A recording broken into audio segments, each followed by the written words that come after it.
banyak saksi-saksi juga yang terus bekerja memastikan C1 atau lembaran-lembaran perhitungannya itu bisa menjadi sebuah rujukan final.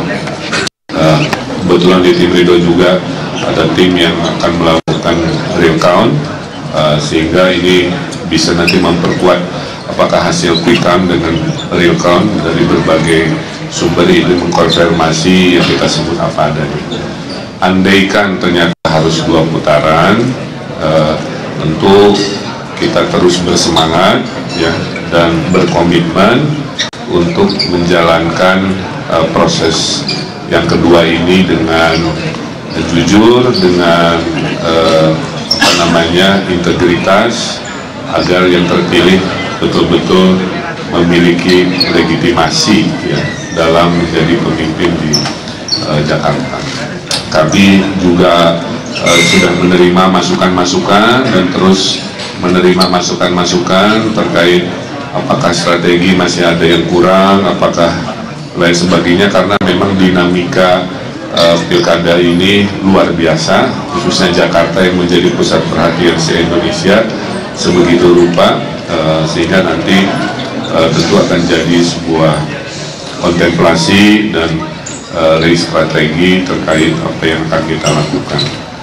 Nah, pada warga Jakarta tentunya tetaplah menunggu sampai keputusan resminya, kalau nggak salah 16 sampai 18 Desember.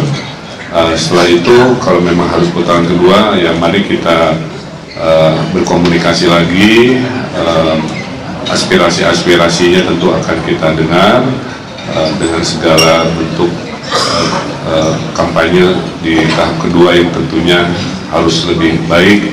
Tapi secara umum menurut saya Pilkada Jakarta ini berbeda ya dibanding 5 tahun sebelumnya. Jadi lebih rekonsiliatif kan, yang dulu rival menjadi teman, teman jadi rival, nggak ada masalah. Kemudian kampanyenya relatif riang gembira, tidak ada hal-hal sara yang mengemuka dalam proses selama 2 bulan ini. Menurut saya mudah-mudahan jadi rujukan bahwa pilihan per 5 tahun bisa berbeda dengan sebelumnya sesuai dengan kebutuhan. Nah, kita fokus juga menghadapi masalah Jakarta ke depan yang tentunya tidak mudah ya, dengan segala tantangan-tantangannya.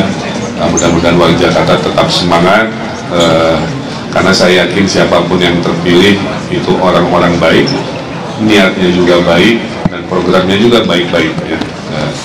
Tinggal masalah tentunya takdirnya kepada siapa. Saya kira secara umum itu yang bisa kami sampaikan. Terima kasih kepada para relawan di pihak Ridho, para partai-partai pendukung dan struktur di bawahnya, pada tim ses, Pak Ariza Patria dan jajarannya, kepada aparat TNI Polri yang sudah kerja keras luar biasa. Saya kira damai kondusif di lapangan juga relatif aman terkendali, dan juga tadi kepada PPS dan KPUD, Bawaslu dan lain-lain yang menyelenggarakan dengan baik, juga kepada masyarakat yang tergabung di Ormas, tergabung dalam komunitas. Mari terus kita tunggu hasil akhirnya, dan juga saya haturkan terima kasih rekan-rekan media yang sudah menyertai, bisa melihat suka dukanya. Beginilah ya demokrasi kita, dan di mana-mana dalam kontestasi siap menang harus siap kalah. Baik, itu tadi pernyataan dari Ridwan Kamil, calon gubernur Jakarta nomor urut 1. Sebenarnya ada Kofifa Indar Parawansa langsung dari Surabaya, Jawa Timur. Bicara soal pilkada Jakarta, jika di hasil hitung cepat baik itu Litbang Kompas Carta juga ini masih masuk dalam margin of error, artinya belum bisa diputuskan 1 atau 2 putaran tentu, tapi menunggu hasil dari rekapitulasi di KPU. Tapi Bang Doli, jika melihat saat ini dinamika terjadi di hasil hitung cepat untuk pilkada Jakarta, sejauh mana kesiapan jika harus 2 putaran nantinya?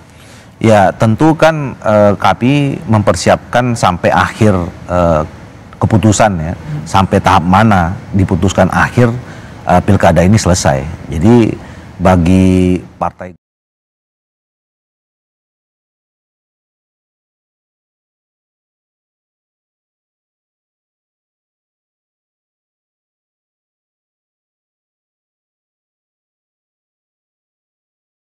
Soal 1-2 putaran ini masih maju. Diterima memang sudah pasti 2 putaran, dan kalau memang 2 putaran dari yang diterima kalah atau posisi perhitungan kita 2 putaran. sejauh ini Ya kalau di internal kita hampir sama, mendekati keakurasian dari hitung cepat.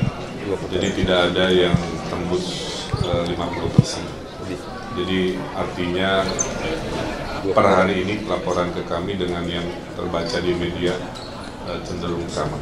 posisi Kang Emil, izinkan kalau misalnya memang terjadi putaran kedua, apa strategi yang akan dilakukan? Kemudian kan menunggu sampai 18 Desember itu apa yang kira-kira Kang Emil dan Pak Susat? Ya tentunya kalau sambil menunggu yang paling baik yang kita lakukan adalah mengukur ulang semua langkah-langkah yang pernah dilakukan, melihat data-data, kita kuat di mana, lemah di mana.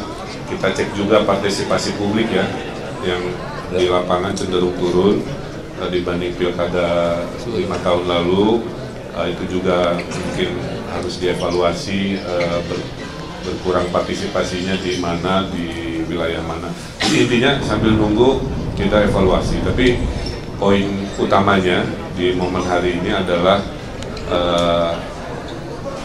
2 putaran ini kelihatannya lebih menjadi faktual berdasarkan hitung cepat, hitungan internal kami, dan kita lihat kalau konsistensinya sama ya tentunya mental kami harus tetap optimis untuk melaju ke putaran kedua. Bang, evaluasi yang dilakukan apakah termasuk juga pengevaluasi Pak? Gantian. Pak, ini kan hasil dewan yang keluar itu kan agak berbeda dengan slogan yang selama ini dikatakan oleh Ridho ya, 1 putaran. Ini sejauh ini emang kalau Kang Emil lihat apa sih kekurangan di lapangan selama kampanye itu kan sehingga kemungkinan ada 2 putaran itu? Ya evaluasinya terlalu banyak ya Mbak. Jadi dinamik politik itu bukan matematik ya. Ada banyak faktor yang tidak bisa saya sampaikan secara mudah dalam doorstop ini. Tapi poinnya hasil evaluasi, hasil hitung cepat ini justru baru mau akan dievaluasikan, baru akan dibahas, sehingga saya belum punya jawaban pasti dimensi-dimensinya seperti apa karena terlalu kompleks. Apalagi kalau saya perbandingkan dengan 2 pilkada yang pernah kami lalui itu memang parameternya ternyata jauh berbeda. Kang, ini Kang sendiri didukung dengan banyak partai politik.